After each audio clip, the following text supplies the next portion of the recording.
안녕하세요, 여러분. 다시 만나 뵙게 되어 정말 기쁩니다. 저는 민수입니다. 여러분은 지금 편안한 삶 채널을 듣고 계십니다. 오늘 민수는 2010년 5월 13일 경기도 연천군 도정면 왕살리 마을에서 일어난 사건에 대해 이야기해 드리겠습니다. 2010년 뜨겁고 화창한 여름의 절정이었어요. 들판은 점점 메말라가고 있었습니다. 그전 몇 달 동안 비정상적으로 많은 비가 내려 농부들은 관계할 필요가 거의 없었죠. 그들의 주된 걱정은 들판이 범람하지 않도록 물을 빼는 것이었습니다. 하지만 7월이 되자 태양이 뜨겁게 내리쬐며 들판은 메마르게 변했습니다. 그때 연천군 도정면에 사는 김영수 씨는 가족 소유의 들판에 있는 오래된 우물로 전기 자전거를 타고 가서 농작물에 물을 주기 위해 준비를 시작했습니다. 김 씨는 우물 뚜껑을 열고 마른 풀이 우물 입구 주변에 떨어져 있는 것을 막대기로 치우기 시작했습니다. 그는 우물에 물이 아직 있는지 아니면 말라버렸는지 확인하려고 아래를 들여다봤어요. 하지만 우물 입구에 가까이 몸을 기울이자마자 매우 불쾌한 냄새가 아래에서 올라와 그의 얼굴을 때리며 어지러움을 느끼게 했습니다. 김 씨가 아래를 내려다보니 사람의 발이 우물 속에 떠 있는 것이 보였어요. 발바닥이 위로 향해 있어서 위에서 내려다볼 때 발바닥과 다리의 일부만 보였죠. 김 씨는 너무 무서워서 하마터면 자신도 우물 속으로 미끄러져 떨어질 뻔했습니다. 이 우물은 윗부분이 돌출되지 않고 지면과 평평해서 지나가는 사람들이 실수로 발을 헛디뎌 떨어지지 않도록 항상 뚜껑이 있어야 했어요, 여러분. 정신을 차린 김 씨는 경찰에 신고하려 했지만 들판을 확인하러 급히 나오느라 휴대폰을 잊고 온 상태였죠. 그래서 김 씨는 전기 자전거를 타고 가장 가까운 경찰서로 가서 사건을 신고했습니다. 잠시 후 경찰이 현장에 도착했어요. 2010년 당시 연천군에서는 관계용으로 이런 종류의 우물이 매우 흔했어요. 우물은 지름이 약 40cm 정도로 크지 않았죠. 보통 누군가 미끄러지더라도 온몸이 우물 속으로 들어가기는 매우 어려웠어요. 게다가 이런 우물에는 뚜껑도 있었죠. 누군가가 의도적으로 뛰어들지 않는 한 말이죠. 하지만 만약 누가 뛰어들었다면 지름이 작아서 몸을 돌리는 것은 불가능했을 거예요. 그런데 피해자는 머리가 아래로 발이 하늘을 향한 상태로 발견되었어요. 우물 뚜껑은 어떻게 다시 덮여 있었을까요? 현재 상황을 분석해보면 이것이 사고가 아니라 살인과 시체 유기일 가능성이 높아 보였어요. 그 당시 경찰이 우물 입구에서 아래를 내려다보았을 때 피해자의 발바닥만 보였어요. 게다가 우물물은 탁해서 피해자가 남성인지 여성인지조차 아직 판단할 수 없었죠. 경찰은 피해자의 시신을 수면 위로 끌어올려 조사할 가장 합리적인 방법을 찾기 시작했어요. 우물이 너무 작아서 사람을 내려보내 시신을 꺼내는 것은 매우 어려웠어요. 성인 남성의 어깨는 보통 40cm보다 넓고 이 우물은 그보다도 작았으니까요. 만약 누군가를 머리부터 우물 속으로 내려보낸다면 어깨를 오므려야 들어갈 수 있고 그런 자세에서는 움직이거나 시신을 끌어올리기가 매우 어려울 뿐만 아니라 뭔가 잘못되면 위험할 수도 있었죠. 그래서 경찰은 우물 입구에서 약 10m 떨어진 곳에서부터 굴착기를 사용해 점차 우물을 파내어 피해자의 시신을 꺼내기로 결정했어요. 시신을 꺼냈을 때 완전히 벌거벗은 상태였어요. 많은 부분이 완전히 부패했고 얼굴은 알아볼 수 없었죠. 법의학자들은 피해자가 약 1.8m 키에 몸무게는 약 90kg인 남성임을 확인했어요. 체격이 꽤 크고 나이는 30세에서 35세 사이로 추정되었어요. 사망 시점은 3개월에서 1년 전으로 예측되었죠. 피해자의 머리에는 도끼나 큰 칼과 같은 무기에 의한 3에서 5cm 길이에 찍힌 상처와 일치하는 여러 골절이 있었어요. 피해자의 몸에서는 개인 물품, 서류, 심지어 옷조차 발견되지 않았어요. 한마디로 피해자의 신원을 확인할 수 있는 것은 전혀 없었죠. 시신이 발견된 장소는 우물 옆의 한적한 도로 근처 들판이었어요. 하지만 여기는 아마도 1차 범죄 현장이 아니라 시체 유기 장소로 보였어요. 시신을 꺼내기 위해 굴착기를 사용했기 때문에 많은 호기심 많은 마을 주민들이 구경하러 모였어요. 그중 한 주민은 2010년 1월 말경 자신의 들판을 방문했을 때 우물 옆에서 핏자국을 발견했다고 말했어요. 당시에는 그것이 사람의 피라고 생각하지 않았고 별로 신경 쓰지 않아 누구에게도 말하지 않았죠. 이제 우물에서 시신이 발견되자 그 핏자국이 이 남성과 관련이 있을 수 있다고 떠올렸어요. 경찰은 우물 바닥을 계속 파내면서 도끼를 발견했어요. 도끼날은 피해자의 머리 부상과 일치하는 것 같았죠. 이것이 살인 무기일 가능성이 높았어요. 범죄 현장은 주로 들판으로 이루어진 도정면 지역에 있었고 집들은 꽤 멀리 떨어져 작은 군집을 이루고 있었어요. 그렇다면 이 피해자는 누구였을까요? 지역 주민이었을까요? 왜 살해당해 이 한적한 들판의 우물에 버려진 걸까요? 시체 유기에 대해 말하자면 보통 시간을 벌기 위해 이루어져요. 시신이 발견되지 않도록 말이죠. 늦게 발견될수록 부패가 진행되어 신원 확인이 어려워지니까요. 일반적인 경우 예를 들어 집에서 누군가 살해되거나 사망 직후 시신이 발견되면 부패가 심하지 않아 신원 확인이 더 쉬워요. 시신이 외딴 곳에 버려지는 경우 주된 동기는 피해자의 신원을 숨기기 위함이에요. 이제 가장 중요한 첫 번째 과제는 피해자의 신원을 확인하는 것이었어요. 신원이 확인되어야만 그가 언제 운명을 달리했는지 정확히 파악하고 그의 사회적 관계와 갈등이 있었는지 조사할 수 있었죠. 경찰은 현장 주변을 조사하고 지난 1년간 실종된 사람들에 대한 정보를 찾기 시작했어요. 피해자의 신원만 확인되면 사건은 절반 정도 해결된 것으로 간주될 거예요. 곧이어 수색을 통해 2010년 5월 초경, 그러니까 피해자의 시신이 발견되기 약 4개월 전에 실종된 박희원이라는 사람을 찾았어요. 법의학자는 우물에서 발견된 피해자의 사망 시점을 3개월에서 1년 전으로 판단했죠. 따라서 박희원의 실종 시기는 매우 잘 맞아떨어졌어요. 박희원은 연천군 도정면 왕살리 마을 출신이었어요. 당시 그는 그 지역에서 꽤 큰 규모의 닭농장을 운영하고 있었죠. 그는 일반적으로 성실했지만 농장을 시작하기 위해 은행과 친척들에게 많은 돈을 빌렸기 때문에 빚이 많았어요. 수입은 있었지만 박 씨는 원금과 이자를 갚아야 했기 때문에 따라잡을 수 없었죠. 빚 때문에 박희원은 한때 농장을 저렴하게 관리해줄 사람을 고용하고 몇 달 동안 사라졌다가 돌아오기도 했어요. 그가 마지막으로 실종되었을 때 박 씨는 여전히 100만 원 이상의 빚을 지고 있었다고 해요. 정말 큰 금액이죠, 여러분. 하지만 박희원의 정확한 실종 시점은 정확히 파악할 수 없었어요. 박 씨는 이혼한 상태로 닭 농장에서 혼자 살았어요. 매일 중년 남성이 와서 닭장을 청소하고 먹이를 주었죠. 보통 이 일꾼은 사장이 어디를 가든 무엇을 하든 신경 쓰지 않았어요. 이전에 사장이 빚을 피해 도망갔을 때도 전화로 연락을 유지하며 은행 계좌로 급여를 지급했기 때문이죠.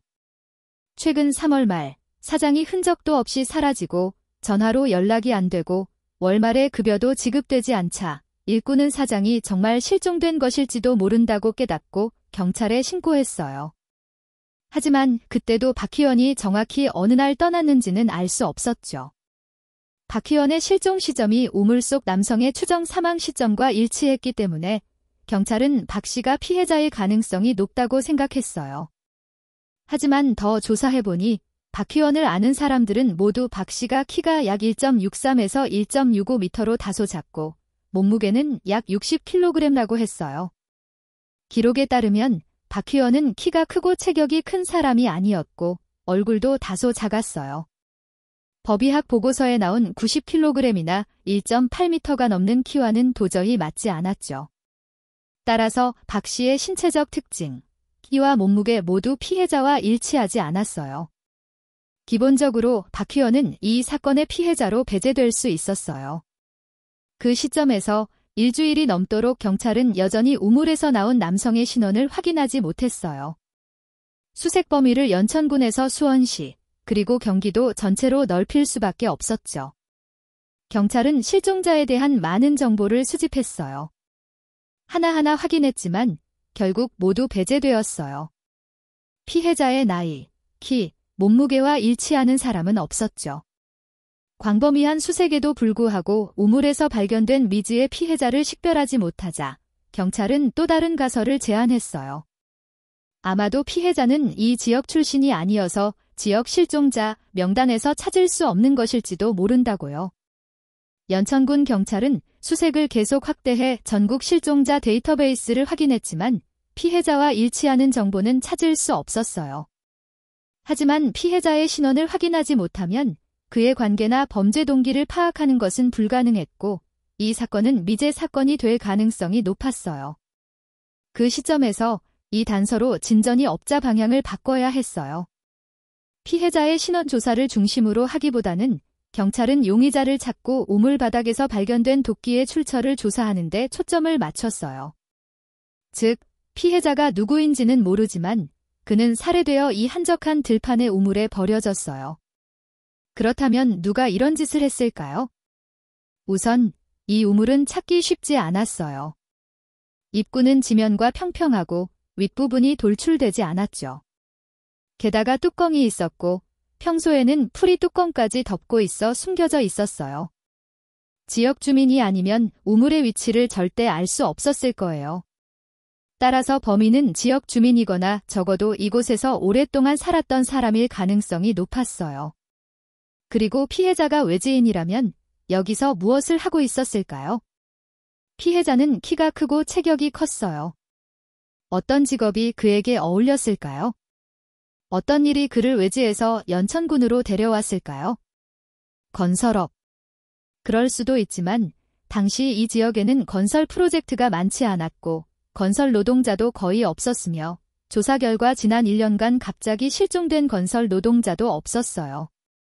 그렇다면 운전기사, 예를 들어 배달원이나 영업사원이었을까요? 배달원이라면 아마도 회사나 가게에서 일했을 거예요.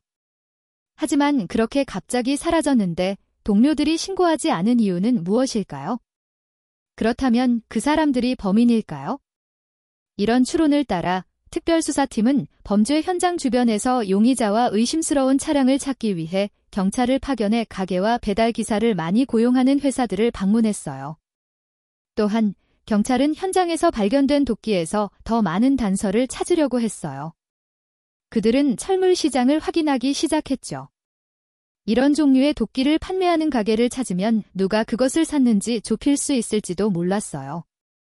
며칠 후 왕살리 마을 시장의 철물점에서 경찰은 범죄 현장에서 발견된 도끼와 동일한 도끼를 찾았어요. 판매원은 이 도끼가 품질이 좋고 손에 무겁다고 했어요. 구매 송장은 2009년 12월로 약 8개월 전이었죠. 가게 주인은 경찰에게 그때 80개의 도끼를 수입했다고 했어요. 지금 재고를 확인해보니 67개가 남아있어 13개가 팔린 것이었죠. 하지만 팔린 13개의 도끼 중 어느 것이 살인 무기였고 누가 그것을 샀는지 어떻게 알 수 있을까요? 철물점에는 CCTV가 없었고 2009년 12월부터 경찰이 조사하러 올 때까지 너무 많은 시간이 흘렀어요. 7개월이나 지난 거죠. 도끼는 여기저기 한두 개씩 팔렸고 가게는 다른 종류의 도구도 많이 팔았기 때문에 매일 많은 고객이 오갔다고 해요. 이제 철물점 주인은 누가 이 종류의 도끼를 샀는지 기억할 수가 없었어요. 그래서 용의자를 특정할 수 없었죠. 하지만 그녀는 이 도끼가 2009년 12월에 수입된 최신 모델로 도끼 머리 부분에 강화 강철 조각이 있어 튼튼하게 만들어졌다고 확신했어요. 이전에는 이런 모델이 없었다고요? 따라서 범죄 시점은 2009년 12월 이후였을 거예요. 앞서 현장 조사 중 한 주민이 2010년 1월 말경 우물 옆에서 핏자국을 발견했다고 언급했었죠. 이제 살인 무기가 2009년 12월 말에 수입되었다는 추가 정보와 결합해 경찰은 살인 시점을 2010년 1월경으로 좁혔어요. 범죄 시점을 좁혔지만 우물 속 피해자가 누구인지, 도끼를 누가 샀는지, 어떤 동기로 살인이 이루어졌는지는 여전히 답이 없었어요. 동시에 운전기사와 의심스러운 차량을 찾으러 파견된 수사팀은 중요한 단서를 얻었어요. 오랫동안 정비소에 방치된 빨간 산타나 차량이었죠. 정비소 주인에 따르면 그 차는 거의 반년 동안 방치되어 있었다고 해요. 그냥 거기 있었고 고객은 전혀 차를 찾으러 오지 않았어요. 처음 한두 달 동안은 정비소에 보관했지만 고객이 남긴 전화번호로 수차례 전화했음에도 연락이 되지 않았죠. 정비소에 두면 공간을 너무 많이 차지해서 일시적으로 뒷마당으로 옮겨놓았다고 했어요. 정비소 주인은 2010년 1월 말경 30대 초반으로 보이는 남성이 낡은 차를 수리하러 왔다고 회상했어요. 그는 차에 흠집이 생겼으니 다시 도색해 달라고 했죠. 차는 낡았지만 심하게 긁히지는 않았어요. 당시 가격과 픽업 날짜를 합의하고 고객은 보증금까지 지불했어요. 하지만 그 이후로 그는 차를 찾으러 정비소에 전혀 오지 않았어요. 그런데 왜 그 남자는 차를 찾으러 오지 않았을까요? 차에 어떤 비밀이 있어서 버리고 싶었던 걸까요? 아니면 차 주인에게 무슨 일이 생겨 돌아올 수 없었던 걸까요? 게다가 차가 방치된 시점이 1월 말로 살인 시점과 일치했어요. 전문적인 직감으로 경찰은 이 방치된 차에 뭔가 문제가 있을 거라고 느꼈어요. 그래서 법의학 전문가 팀을 보내 차를 조사했죠. 차는 꽤 먼지가 쌓여 있었지만 특별한 것은 없었어요. 피는 발견되지 않았죠. 하지만 트렁크를 열자 경찰은 그 안에서 아주 작은 잎사귀를 발견했어요. 잎사귀에는 짙은 갈색 얼룩이 있었죠. 자세히 보니 이 얼룩은 말라붙은 피처럼 보였지만 사람의 피인지 확실히 확인할 수는 없었어요. 이 얼룩이 피인지, 더 중요하게는 사람의 피인지 확인하기 위해 범죄기술 직원들은 현장에서 테스트를 진행했어요. 결과는 정말 사람의 피였죠. 그들은 즉시 피가 묻은 잎사귀를 수원시의 실험실로 보내 DNA 검사를 했어요. 현재 많은 질문이 있었어요. 이 차의 주인은 누구였을까요? 차에 묻은 피는 누구의 것이었을까요? 이 차는 우물 속 피해자의 죽음과 관련이 있을까요? 이 차에서 증거가 수집되거나 잎사귀의 피에서 나온 DNA가 피해자의 것이라면 이 사건은 연결되고 새로운 물리적 증거로 해결될 수 있을 거예요. DNA 검사 후 수원시 경찰은 잎사귀의 피에서 나온 DNA가 우물 속 미확인 피해자와 완벽히 일치한다는 것을 확인했어요. 드디어 사건은 큰 진전을 이뤘죠. 그리고 우리는 두 가지 가설을 세웠어요. 첫 번째 가설은 정비소에 방치된 차가 시신을 운반하는데 사용된 차량일 가능성이 높다는 거예요. 살인자는 피해자를 살해한 후 시신을 트렁크에 넣고 버리러 갚았어요. 따라서 차 주인은 살인자이거나 이 살인의 공범일 가능성이 높았어요. 하지만 왜 그는 정비소에 차를 찾으러 오지 않았을까요? 두 번째 가설은 차 주인이 실제로 피해자였다는 거예요.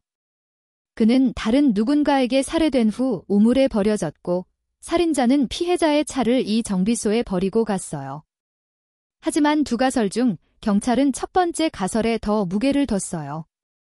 조사를 통해 경찰은 차 주인이 다름 아닌 4개월 전 신비롭게 사라진 닭농장 주인 박희원이라는 것을 발견했어요. 여러분. 이전에 실종자 명단을 조사할 때 경찰은 박희원이 우물 속 피해자일지도 모른다고 생각했어요. 하지만 그의 키와 몸무게가 일치하지 않아 빚을 피해 숨은 것일 뿐 이 사건과 관련이 없다고 추측했죠. 하지만 이제 박희원의 차 트렁크에서 피해자의 피가 묻은 잎사귀가 발견되자 그는 다시 경찰의 주목을 받았어요. 이번에는 살인 용의자로 말이죠. 경찰은 박희원이 살인자의 가능성이 높다고 믿었어요. 범죄를 저지른 후 그는 처벌을 피해 그 지역에서 급히 도망갔어요. 단순히 빚을 피해 숨은 것이 아니었죠. 이 시점에서 피해자가 누구인지는 여전히 모르지만 이 사람은 박희원과 어떤 관계가 있었을 거예요. 그가 박희원에게 살해됐다면 그들의 관계는 무엇이었을까요? 어떤 갈등이 살인으로 이어졌을까요? 이 모든 것은 박희원을 찾은 후에야 명확해질 수 있었어요. 하지만 범죄가 발생한 후 박희원은 신비롭게 사라졌어요. 하지만 이 사건에서 경찰은 박희원이 혼자 행동했을 가능성은 낮다고 분석했어요. 그의 체격, 약 1.63m 키에 60kg 정도의 몸무게로는 1.83m에 90kg인 피해자를 혼자서 살해하기는 매우 어려웠을 거예요. 하지만 그가 무기를 휘두르며 기습 공격을 했다면 피해자를 살해할 수 있었을지도 몰라요. 그렇다 해도 피해자를 들어 차 트렁크에 넣고 우물에 시신을 버리는 것은 박희원 혼자서는 극도로 어려웠을 거예요. 따라서 그는 공범이 있었을 가능성이 높아요. 그 사람이 살인 과정에 참여하지 않았다 하더라도 시신을 처리하는 데 도움을 줬을 거예요. 이런 추론을 바탕으로 경찰은 박희원의 사회적 관계를 조사했어요. 당시 그의 부모님은 돌아가셨고 아내는 이혼해 아들을 데리고 친정으로 갔어요. 그는 왕살리 마을에 친척이 몇 있었지만 그들과 그리 가깝지 않았어요. 다른 관계는 주로 채권자와 채무자였죠. 돈을 빌리는 것과 관련된 문자 메시지와 전화, 폭력 위협, 살해 위협 외에 실종 몇 달 전 박희원은 부산에 사는 두 사람, 한보성, 한반우와 자주 연락했던 것으로 보였어요. 연천군 경찰은 부산 경찰과 협력해 박희원과 자주 연락했던 두 사람을 조사했어요. 부산 경찰은 한보성과 한반우가 사촌지간이라고 보고했어요. 사건 몇 달 전 한보성과 한반우는 함께 부산에서 경기도로 가는 기차표를 샀고 이어서 연천군으로 버스를 타고 왔어요. 당시 특별수사팀은 이 두 사람이 박희원의 공범일 가능성이 높다고 믿고 그들을 체포하기로 결정했어요. 하지만 한반우의 집에 갔을 때 경찰은 반우가 몇 달 동안 그 지역에 없었다는 것을 알게 되었어요. 한반우의 가족은 반우가 보성과 함께 경기도로 일용직 노동자로 일하러 갔다고 했어요. 하지만 얼마 후 보성만 집으로 돌아왔고 반우는 경기도에서 계속 일했다고 해요. 그 이후로 한반우는 가족과 연락하거나 돈을 보내지 않았어요. 하지만 이전에 반우는 멀리 일하러 갈 때 가족과 거의 연락하지 않았기 때문에 가족은 그가 실종되었다고 생각하지 않고 경기도에서 일용직으로 일하며 설날에 돌아올 거라고만 생각했어요. 그래서 누구도 실종 신고를 하지 않았죠. 이제 경찰이 그를 찾으러 오자 반우의 가족은 뭔가 심각한 일이 생겼을까 봐 걱정하기 시작했어요. 그리고 반우는 키가 1.83m로 크고 건장하며 몸무게는 거의 90kg이었어요. 외모로 볼 때 한반우는 왕살리 마을에서 살해된 피해자와 매우 닮았어요. 그래서 경찰은 반우의 친척들에게서 DNA 샘플을 채취해 피해자의 DNA와 비교했어요.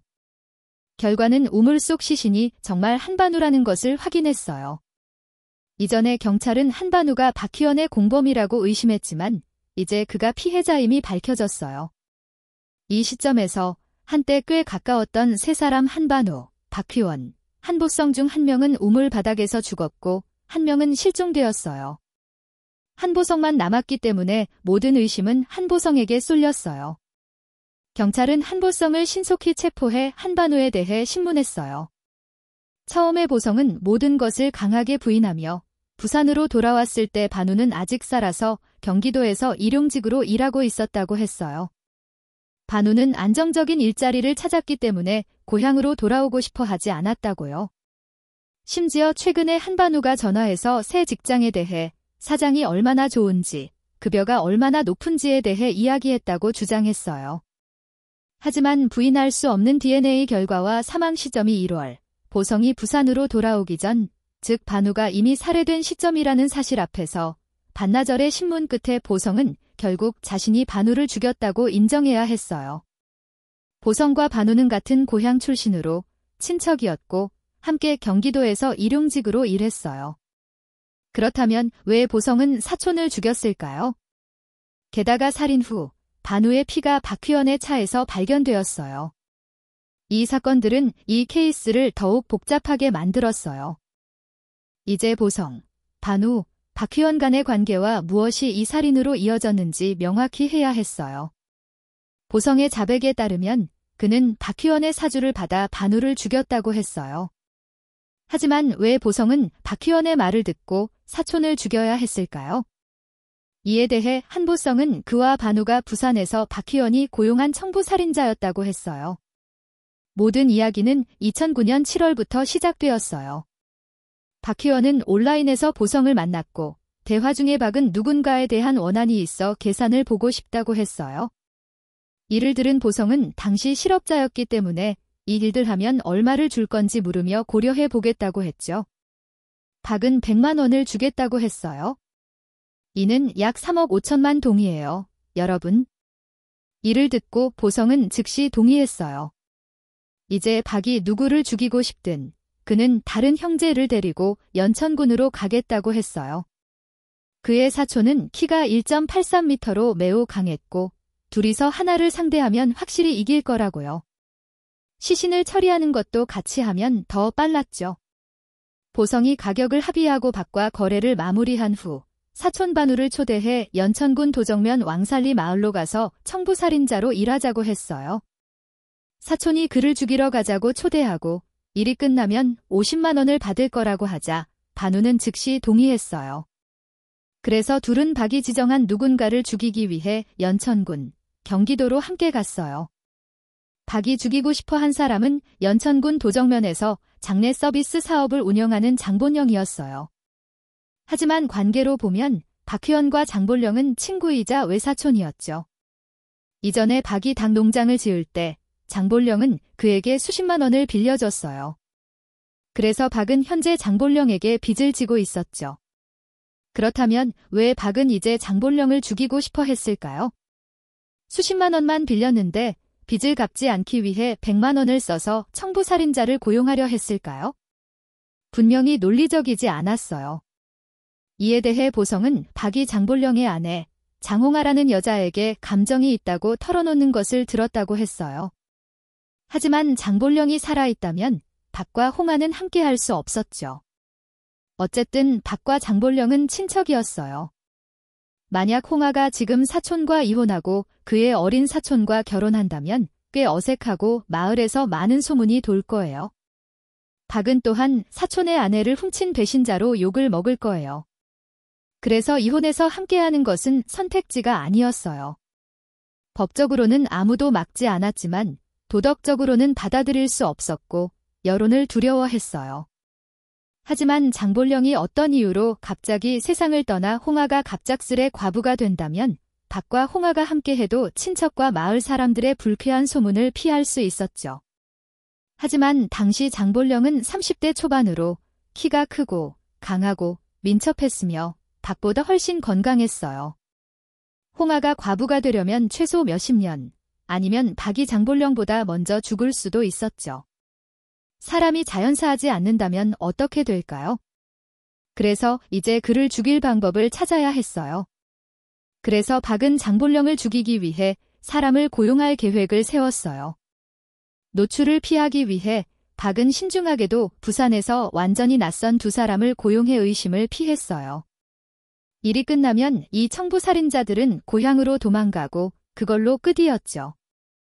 연락이나 연결은 없었어요.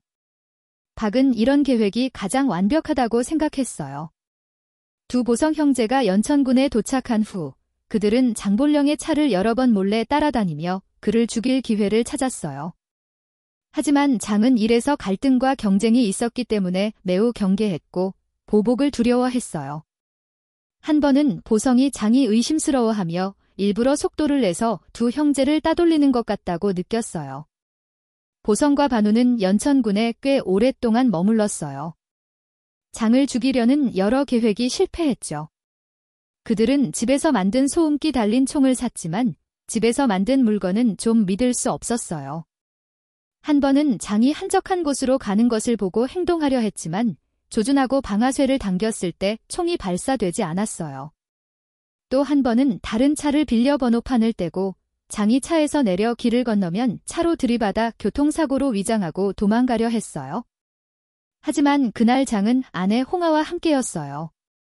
그들은 차를 주차하고 함께 길을 건넜죠. 만약 그들을 치면 목표는 장을 죽여 홍아와 박희원이 함께할 수 있게 하는 것이었기 때문에 계획이 완전히 망가질 거예요. 장과 홍아를 한 번에 보내버리면 박희원에게 절대 괜찮지 않았을 거예요. 그래서 여러 시도 후에도 살인 계획은 여전히 시행되지 않았어요. 차를 폭발시키기 위해 폭발물을 설치하려는 시도도 있었지만 다행히 장은 그때 차 안에 있지 않았고 폭발은 강력하지 않아 차 창문만 깨지고 경미한 흠집만 생겼으며 사상자는 없었어요. 아마도 그는 차의 기술적 문제라고 생각해 경찰에 신고하지 않았어요. 하지만 이 시점에서 보성의 진술에는 문제가 있었어요. 그는 자신과 반우가 박희원이 고용한 청부살인자로 연천군에 와서 장본령을 죽이려 했다고 했어요. 그렇다면 왜 결국 장본령은 죽지 않고 그의 사촌이 우물바닥에서 죽은 걸까요?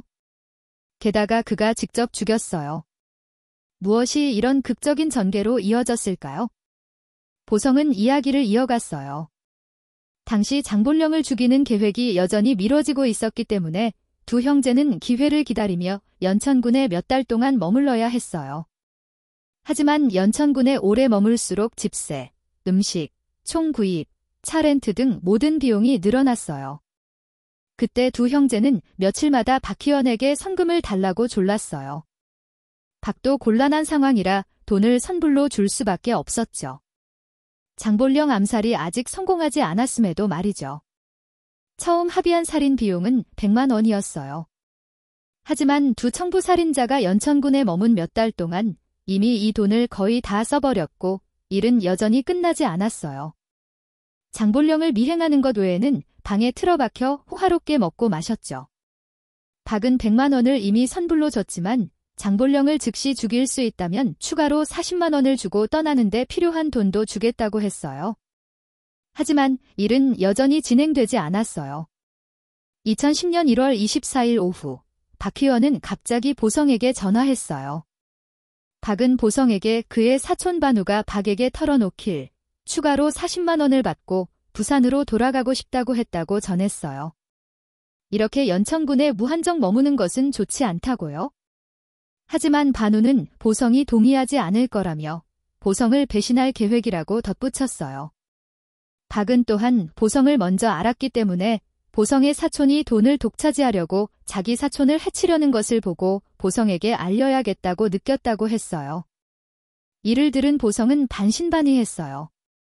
하지만 그날 오후 반우가 낮잠을 자는 동안 보성은 사촌의 청바지 주머니를 확인했고 새로 산 접이식 단검과 장본령을 처리하기 위해 전에 구입한 소음기 달린 총이 장전된 것을 발견했어요. 이는 박희원의 말을 더 믿게 했죠. 1.83m에 거의 90kg인 반우를 생각하며 싸움이 벌어지면 자신이 반우의 상대가 되지 않을 거라고 생각했어요. 그래서 보성은 자기 방어를 위해 품질 좋은 도끼를 샀어요. 같은 1월 24일 저녁, 반우는 보성을 죽일 계획을 세웠어요. 그는 먼저 행동해 미래의 문제를 없애려 했죠. 밤 10시경, 그는 보성을 술 마시러 초대했어요. 술을 마신 후 둘은 왕살리 마을의 들판으로 나갔어요. 시원한 공기를 쐬며 산책도 하고 고용주의 일이 너무 오래 미뤄져 장본령을 죽이는 계획을 다시 논의하기 위해서였죠. 보성은 반우가 정말 자신을 죽이려는 것 같다고 했어요. 항상 오른손을 주머니에 넣고 방어 자세를 취하고 있었죠. 보성이 도끼를 휘두르자 반우도 집에서 만든 총을 꺼냈지만 총이 고장 났어요. 보성은 재빨리 도끼로 반우를 현장에서 죽였어요. 그는 이 상황이 완전히 자기 방어였다고 했어요. 반우가 먼저 자신을 죽이려 했기 때문이라고요. 보성이 반우를 죽인 후 그는 박희원에게 전화해 차를 가져와 시신을 처리하게 했어요. 그들은 신중하게 반우의 옷을 벗겼어요. 경찰이 시신을 발견하더라도 옷으로 신원을 확인할 수 없게 하려고요. 옷묘사로 가족이 피해자를 알아보는 사례를 본 적이 있었기 때문이죠. 그들은 또한 살인 무기인 도끼를 우물에 던지고 우물을 덮었어요. 이후 박희원은 차에 흔적이 남아있을까 봐 걱정돼 차를 정비소에 가져가 다시 도색하려 했어요. 보성은 1월 25일 단 하루 만에 박희원이 그에게 여행 경비와 40만 원을 더 줬다고 했어요. 박은 일이 이렇게 됐으니 장본령을 죽일 필요는 더 이상 없고 보성은 노출을 피하기 위해 연천군을 빨리 떠나기만 하면 된다고 했어요. 부산으로 돌아온 후 보성은 박희원과 전혀 연락하거나 소식을 듣지 못했어요. 그는 박희원이 차를 도색하려고 정비소에 맡겼다고 들었지만 왜 박이 나중에 차를 찾으러 정비소에 가지 않았는지 현재 박이 어디에 있는지는 전혀 모른다고 했어요. 아마도 박은 처벌을 두려워해 도망갔을 거라고요. 하지만 한보성의 이후 진술은 경찰을 더 놀라게 했어요. 그는 박 의원이 자신과 반우를 직접 고용하고 장본령을 죽이는 계획을 지시한 것 외에 장본령의 행방을 알려줘 공격하기 쉽게 한 여자가 있었다고 밝혔어요. 그 사람은 장본령의 아내 장홍하였어요. 장본령이 외출할 때마다, 특히 마을이나 중심지를 떠날 때면 홍하는 전화해 두 청부 살인자에게 알려 준비하게 했어요. 2010년 1월 29일 보성의 진술을 바탕으로 장홍하도 경찰에 신속히 체포되었고 그녀는 자신의 모든 범죄를 자백했어요.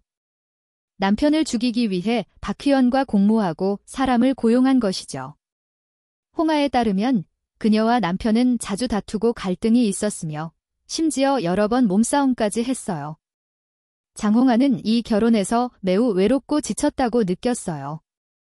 그때 그녀는 남편의 외사촌인 박 의원에게 자주 털어놓았고 점차 둘은 부적절한 관계로 발전했어요. 이 관계가 깊어지면서 비난이나 소문 없이 함께하기 위해 장홍하와 박 의원은 미친 듯이 잔인한 계획을 세웠어요. 누군가를 고용해 장본령을 죽이는 거였죠. 하지만 일은 계획대로 순조롭게 진행되지 않았어요. 청부 살인자들의 여러 시도에도 불구하고 모두 실패했어요. 그래서 두 청부 살인자는 연천군에 거의 반년 동안 머물렀어요. 이때 100만 원도 대부분 선불로 지급되었고 일은 여전히 끝나지 않았어요. 박 의원은 노출을 두려워하며 두 청부 살인자 사이를 이간질하려 했어요. 박은 홍하에게 이 두 기생충기 여기 머물며 자신을 망치고 있다고 했어요. 닭 농장을 시작하기 위해 이미 100만 원 이상을 빌린 상태였기 때문이죠. 박 혼자서는 두 청부 살인자를 감당하거나 부산으로 돌려보낼 수 없었어요. 일이 잘못되면 그들은 장본령을 죽이지 않고 갈등 때문에 자신을 먼저 죽일지도 몰랐어요. 그래서 그는 이간질 전술을 사용해 보성이 반우를 죽이게 하고 반우가 보성을 죽이게 했어요.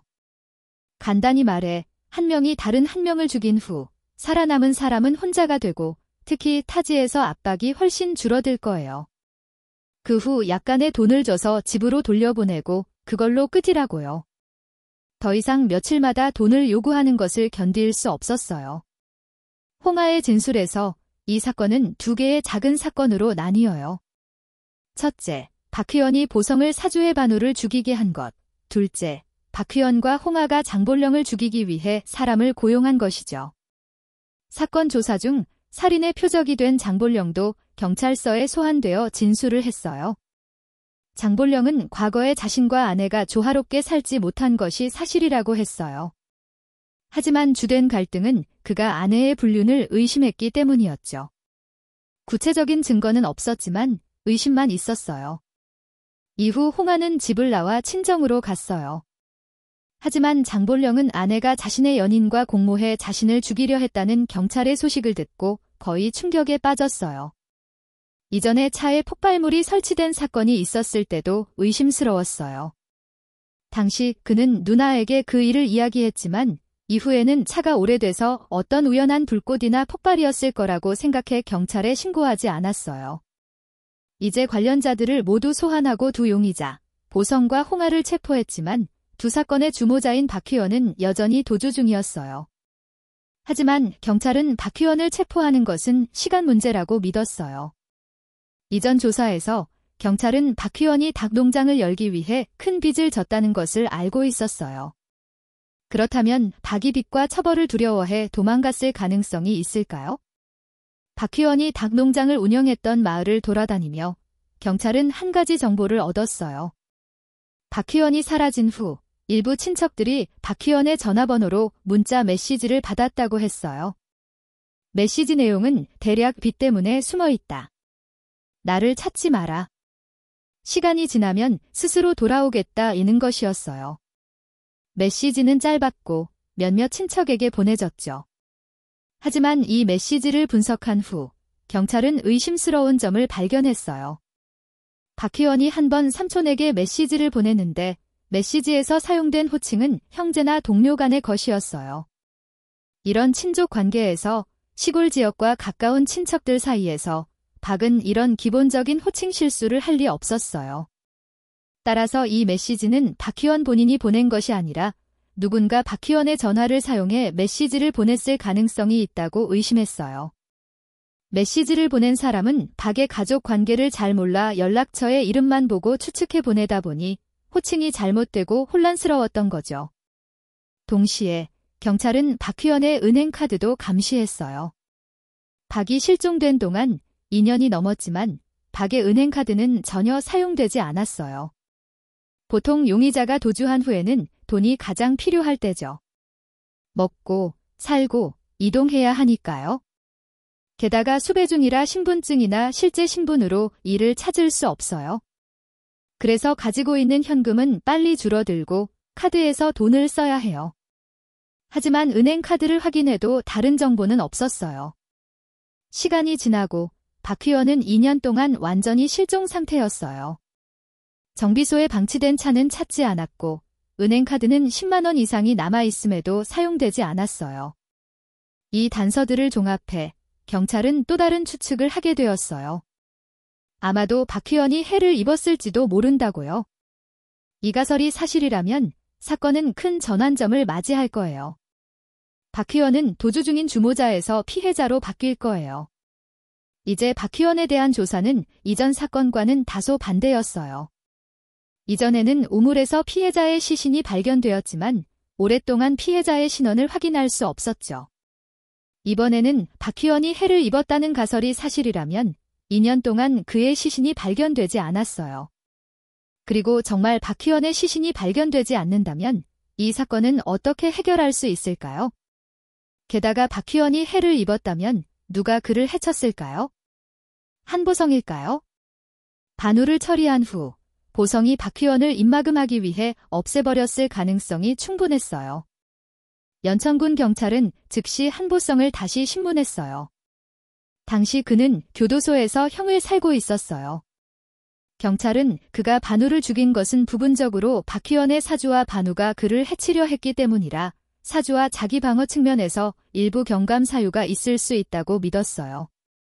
하지만 그가 정말 박희원도 죽였다면 한 번에 두 사람을 죽인 것이니 사형 가능성은 거의 확실했어요. 그래서 보성은 반우를 죽인 것만 인정하고 박희원의 살인은 여전히 숨기고 있을 가능성이 있었어요. 이때 경찰팀은 박희원의 주변 사람들을 철저히 조사해 그의 실종 시점을 정확히 파악하려 했어요. 이 조사 중 닭 농장의 일꾼, 그러니까 월말까지 사장을 기다리다 급여를 받지 못해 박희원을 실종 신고한 사람이 중요한 정보를 제공했어요. 여러분. 그는 박희원이 닭 농장을 떠난 날을 정확히 기억할 수는 없지만 분명히 3월 초였다고 했어요. 떠날 때 30대 초반으로 보이는 남자와 함께 있었고 그 남자의 미니밴을 타고 떠났다고요. 그 이후로 박이 돌아오는 것을 전혀 보지 못했어요. 일꾼은 당시 닭장 구역에서 닭에게 먹이를 주고 있었는데 약 30에서 40m 떨어진 본체에서 박희원과 다른 남자가 이야기하는 것을 봤다고 했어요. 그는 닭장 문을 통해 흘끗 봤을 뿐 박희원과 함께 있던 사람이 누구인지 분명히 보지 못했고 남자이고 차로 왔다는 것만 알았어요. 그리고 이 일꾼은 박희원이 사라진 날 짙은 안개가 끼었다고 분명히 기억했어요. 이야기는 이랬어요. 그날 아침 5시 30분경 그는 닭에게 먹이를 주기 위해 일찍 일 시작했어요. 가는 길에 안개가 너무 짙고 차량 헤드라이트가 배터리 약화로 박지 않아 커브를 돌 때 나무에 그대로 부딪혔어요. 직후 밤새 쌓인 눈이 나무 캐노피에서 그에게 쏟아졌죠. 닭 농장에 도착해 박에게 그 일을 말하자 박은 안개가 짙고 조건이 나쁠 때는 시야가 제한적이니 천천히 운전해야 하고 특히 아침 일찍 안개가 거치지 않았을 때는 더 조심해야 하며 배터리를 교체해야 한다고 했어요. 그렇지 않으면 언젠가 그와 차가 들판에 빠질 거라고요. 그리고 바로 그날 박희원이 사라졌어요. 그렇다면 3월의 어느 날인지 어떻게 파악할까요? 게다가 닭농장에 와서 박희원을 데려간 남자는 누구였을까요? 박희원의 실종 시점을 정확히 파악하기 위해 경찰은 지역 기상센터에 가서 3월에 눈과 짙은 안개가 모두 있었던 날을 확인해달라고 요청했어요.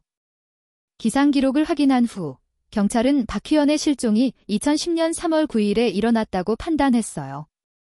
3월 중 유일하게 짙은 안개와 눈이 내린 날이었죠. 실종 시점을 파악한 후 이제 그날 미니밴을 타고 그를 데려간 남자가 한보성인지 확인해야 했어요. 하지만 기차와 버스 티켓 기록에 따르면 보성은 1월 25일에 연천군을 떠났고 돌아오지 않았어요.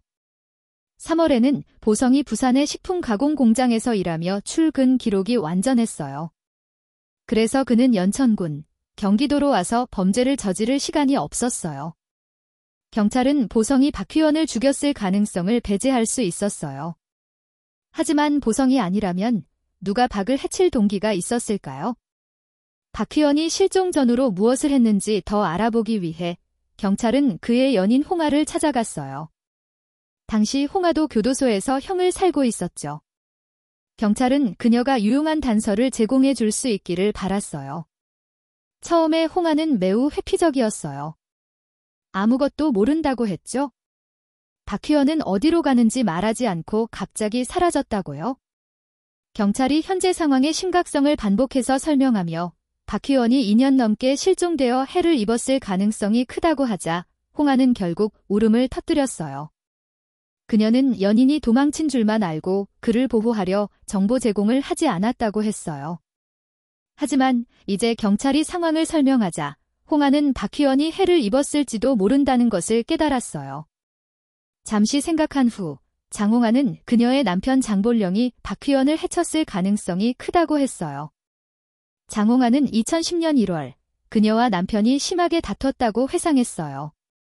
동시에 박휘원도 장볼령을 해치는 계획을 끝내려 했어요.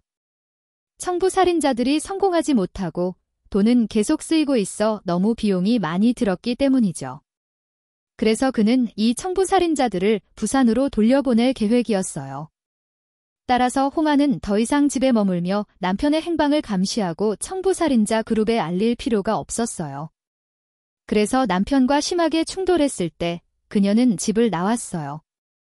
2달 동안 집을 떠나 마을에서 그녀와 남편이 다투고 그녀가 떠났다는 소문이 가라앉은 후 3월 초 홍아는 비밀리에 연천군으로 돌아와 박의 닭농장에 몰래 살았어요. 홍아는 다른 사람들에게 보이지 않기 위해 집 밖으로 나오지 않았어요. 홍아는 그녀와 박이 일주일 정도 함께 지냈을 때 갑자기 장볼령이 문을 두드렸다고 했어요. 장볼령의 목소리가 문을 두드리는 소리를 듣고 박은 장볼령이 집에 들어와 그의 아내가 어린 사촌과 닭농장에서 함께 사는 것을 발견하면 어쩌나 매우 두려워했어요. 만약 그렇게 되면 그들의 비밀 연애는 완전히 드러나 부끄러움을 감당할 곳이 없었을 거예요. 그래서 박은 문으로 가서 장볼령과 이야기했고 그를 집 안으로 초대하지 않았어요. 집 안에 있던 홍아도 노출될까 봐 매우 두려웠어요. 하지만 그녀는 연인이 남편과 함께 차를 타고 떠나는 것을 봤어요. 당시 홍아는 남편이 뭔가를 의심해 박을 찾으러 왔을 거라고 생각했어요. 그래서 장볼령이 다시 돌아올까 봐 두려워 그녀는 급히 짐을 싸서 발견되지 않기 위해 떠났어요. 그녀는 아마 3월 9일이나 10일경이었다고 했어요. 전반적으로 이는 앞서 닭농장 일꾼이 제공한 정보와 매우 잘 맞았어요. 떠난 후 머물 곳이 없어 그녀는 잠시 친정으로 갔어요. 그 이후로 그녀는 연인과 연락할 수 없었어요. 하지만 홍아는 박이 빚 때문에 수백만 원을 빚지고 2 기생충을 고용해 살인을 시도했지만 계획이 이루어지지 않고 6개월 동안 연천군에 머물며 문제를 일으켰기 때문에 도망갔을 거라고 생각했어요. 이제 장볼령이 그의 집에 왔고 압박이 너무 커서 박이 도망갔을 거라고요. 이때 홍아는 더 이상 연인과 연락할 수 없었어요. 그녀의 부모는 그녀에게 남편과 화해하라고 조언했고 그래서 그녀는 장볼령과 다시 살다가 경찰에 체포될 때까지 그랬어요. 이제 홍아의 진술에서 박휘원과 마지막으로 접촉한 사람은 장본령이었어요. 장볼령이 박휘원의 실종에 연루되었을 가능성이 매우 높았어요. 즉, 살인의 표적이 된 사람이 갑자기 그를 죽이려 한 사람을 죽인 거예요. 그들의 역할이 완전히 뒤바뀌었죠. 영화처럼 극적이었어요. 하지만 장볼령이 박휘원을 죽였다면, 이제 박휘원의 시신을 찾을 수 없다면 어떻게 장볼령이 범죄를 저질렀다고 증명할 수 있을까요? 이 시점에서 경찰은 2년 전 2010년 우물에서 시신이 발견된 사건이 막 일어났을 때의 세부 사항을 떠올렸어요. 온 마을이 그 일로 떠들썩할 때 장볼령은 이 녀석들은 너무 멍청해. 내가 누군가를 죽인다면 화장터로 데려가 화장하면 그만 아닌가? 시신을 찾고 싶어도 찾을 수 없을 거야 라고 말했어요. 당시 사람들은 그의 말에 별로 주의를 기울이지 않았어요. 그냥 장례 사업 경험에서 나온 말로 자신의 직업과 사건을 연결해 이야기한다고 생각했죠. 하지만 이제 정말 박휘원이 흔적도 없이 사라졌어요. 살아서 사람을 찾을 수 없고 죽어서 시신을 찾을 수 없죠. 그렇다면 장볼령이 정말 그 방법을 사용한 걸까요? 장볼령의 우연한 말이 경찰에게 새로운 추측을 주었어요. 장볼령은 장례 서비스 업계에서 일했기 때문에 박휘원을 죽였다면 의심 없이 피해자를 화장터로 데려가 처리할 수 있었어요. 그래서 경찰은 지역 장례식장에 가서 조사하며 박휘원이 사라진 2010년 3월 9일경의 기록을 꼼꼼히 살펴 장볼령이 화장을 위해 시신을 가져왔는지 확인했어요. 며칠간의 수색 후 경찰은 3월과 4월 동안 연천군에서 화장된 모든 사람을 확인했지만 의심스러운 점은 찾지 못했어요. 계속 검토하며 장볼령의 장례 서비스 사업 범위가 꽤 넓어 인근 군과 도시를 아우르고 여러 화장터와 연결이 있다는 것을 알았어요. 그래서 경찰은 신속히 다른 군과 인근 도시의 모든 장례식장을 조사했어요. 동시에 그 기간의 모든 화장 증명서를 복사해 하나하나 면밀히 검토했어요. 신중한 비교 후 경찰은 마침은 상황을 발견했어요. 2010년 3월 10일 장볼령이 평창군에서 정씨성을 가진 노인을 화장했다고 했어요. 하지만 기록에 따르면 정 씨는 2008년에 이미 연천군 화장터에서 화장되었어요. 그렇다면 2년 후 평창군에서 어떻게 다시 화장될 수 있었을까요? 한 사람이 2번 화장되고 2년이나 차이가 난다고요. 경찰은 정 씨를 신속히 조사했고 그가 2008년에 사망해 사망 다음 날 화장되었다는 것을 확인했어요. 따라서 2010년 3월 10일 장볼령이 화장하러 데려온 사람은 박휘원일 가능성이 높았고 정 씨의 이름으로 위조된 서류를 사용한 거였죠. 그래서 장볼령이 박을 죽인 자였어요. 하지만 경찰은 장볼령이 살인을 저질렀다는 직접적인 증거가 없었어요. 이 시점에서 장홍아는 경찰에 매우 중요한 단서를 제공했어요. 그녀는 장볼령의 장례식장 가게의 의자에 손으로 짠 양모 방석이 있었다고 했어요. 친척이 선물로 준 것으로 매우 아름다웠고 장볼령도 아주 좋아했죠. 하지만 나중에 집으로 돌아왔을 때 이 방석이 없어진 것을 발견했어요.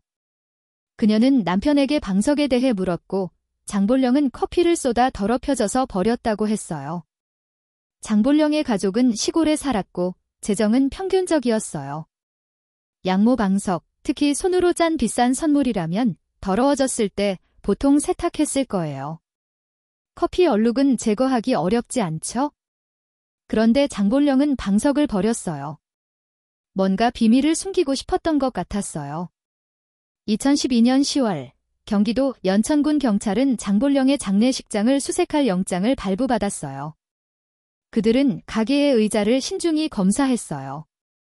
마침내 좌석과 등받이의 틈에서 법의학팀은 아주 작은 말라붙은 핏자국 몇 개를 수집했어요. 그들은 샘플을 DNA 연구소로 보내고 박휘원의 아들과의 혈연 관계를 확인하기 위해 박휘원의 전처에게 연락해 DNA 샘플을 요청했어요. 결과는 의자에서 발견된 혈액 샘플이 박휘원의 아들과 직접적인 혈연 관계가 있음을 확인했어요. 이 시점에서 장볼령의 장례식장 가게가 박휘원이 해를 입은 장소임이 확인되었어요. 경찰은 장볼령을 체포했어요. 부인할 수 없는 증거 앞에서 장볼령은 박휘원을 죽인 것을 재빨리 인정했어요. 하지만 그는 혼자 한 것이 아니라고 했어요. 그의 장례식장 직원인 이문태가 박휘원을 죽이는데 도움을 줬다고요. 이제 장볼령의 진술과 홍아의 이전 진술을 종합해 다음 이야기를 재구성할 수 있어요. 2010년 1월 그의 아내 장홍아는 다툰 후 집을 나갔어요. 그는 연천군 곳곳에서 아내를 찾았지만 찾을 수 없었어요. 그녀의 전화기도 꺼져 있었죠. 하지만 홍하의 오래된 SIM 카드는 이전에 장볼령이 자신의 신분증으로 등록했기 때문에 그가 공식 소유자였어요. 그래서 2010년 1월 장은 통신사에 가서 직원에게 아내의 통화 기록과 문자 메시지를 확인해달라고 요청했어요. 통화 기록을 얻은 후 장은 아내와 박희원이 한 달에 수백 번씩 전화로 매우 자주 연락했다는 것을 발견했어요. 그제야 장은 아내와 어린 사촌이 뒤에서 불륜을 하고 있음을 알게 되었어요. 당시 장은 매우 화가 나서 박희원을 찾아가 이야기를 나누고 싶었어요. 2010년 3월 9일 장볼령은 박희원을 찾아갔어요. 이때 그는 상황을 명확히 하고 싶었어요. 하지만 그 순간 장볼령은 홍하가 박희원과 닭농장에 함께 있다는 것을 몰랐어요. 그는 그냥 이야기하고 싶었을 뿐이죠. 박희원은 큰 사촌이 문 앞에 온 것을 보고 홍하에게 집안에 빨리 숨으라고 했고 장볼령을 다른 곳으로 돌리겠다고 했어요. 이 일이 드러나면 현장에서 적발되는 것과 같아 부인할 방법이 없었을 거예요. 박희원이 문을 열기 위해 나왔을 때 장볼령은 박과 분명히 논의할 것이 있다고 했어요. 박은 닭 농장 직원들이 주변에 있어 사적으로 이야기하기 어렵다며 다른 곳으로 가서 이야기하자고 제안했어요. 이를 들은 장볼령은 즉시 동의했고 둘은 미니밴을 타고 떠났어요. 집안에 숨어있던 홍하는 남편과 연인이 떠나는 것을 봤어요. 노출될까 두려워 그녀는 급히 옷을 챙겨 친정으로 갔어요. 장볼령은 박희원을 자신의 장례식장으로 데려간 후 처음에는 그냥 이야기를 나누고 싶었다고 자백했어요. 장볼령은 사촌에게 아내와의 관계에 대해 질문하고 홍하가 현재 어디 있는지 말하라고 요구했어요. 당시 장볼령의 직원 이문태도 함께 있었어요. 둘은 박희원을 제압하고 그를 신문하기 위해 때렸어요.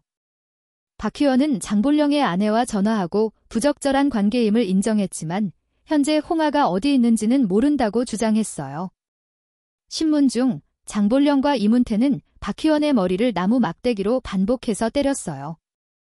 박희원이 의자에 쓰러지고 방석에 피가 스며들 때야 그들이 실수로 그를 죽인 것을 깨달았어요. 그 순간 장볼령과 이문태도 매우 겁먹었어요.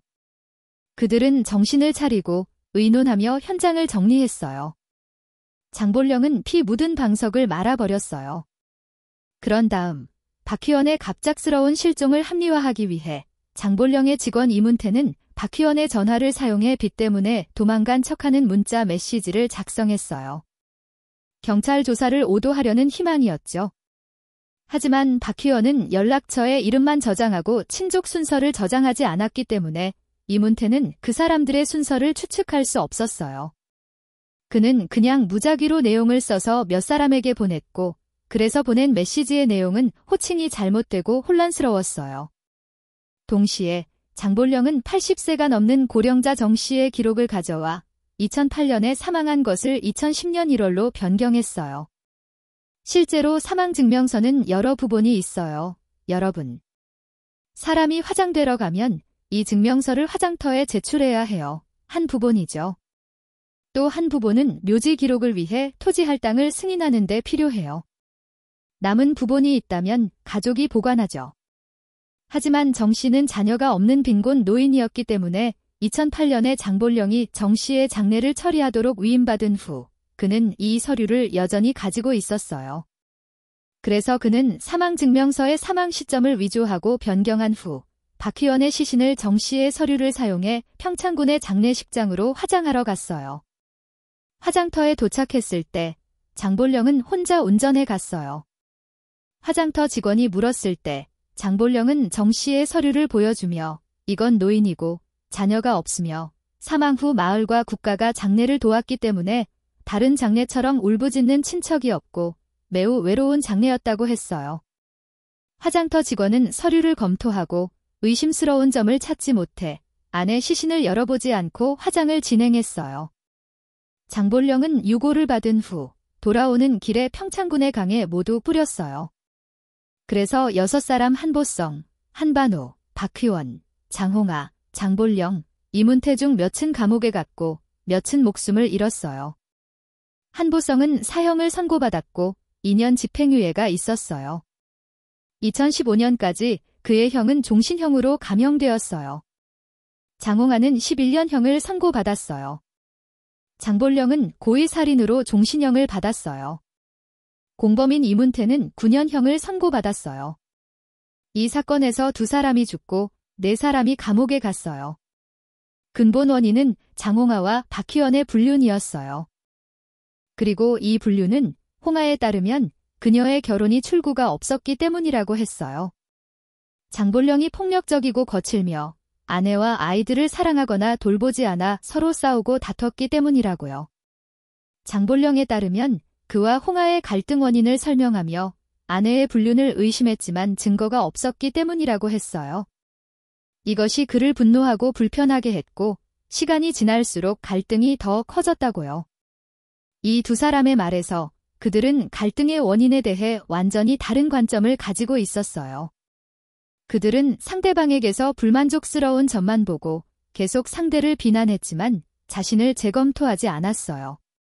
그들 사이에는 이해도 화해도 없었죠. 당시 홍아는 더 이상 남편과 살고 싶지 않았어요. 그리고 우연히도 그녀가 가족, 불행한 결혼에 대해 털어놓고 싶을 때 부모, 형제 또는 동년배 여성에게 조언을 구하는 대신 큰 결심을 했어요. 홍아는 남편의 외사촌이자 이혼한 남자인 박희원을 찾아가 남편을 떠나고 싶다고 이야기했어요. 이 단계부터 뭔가 이상하죠, 여러분?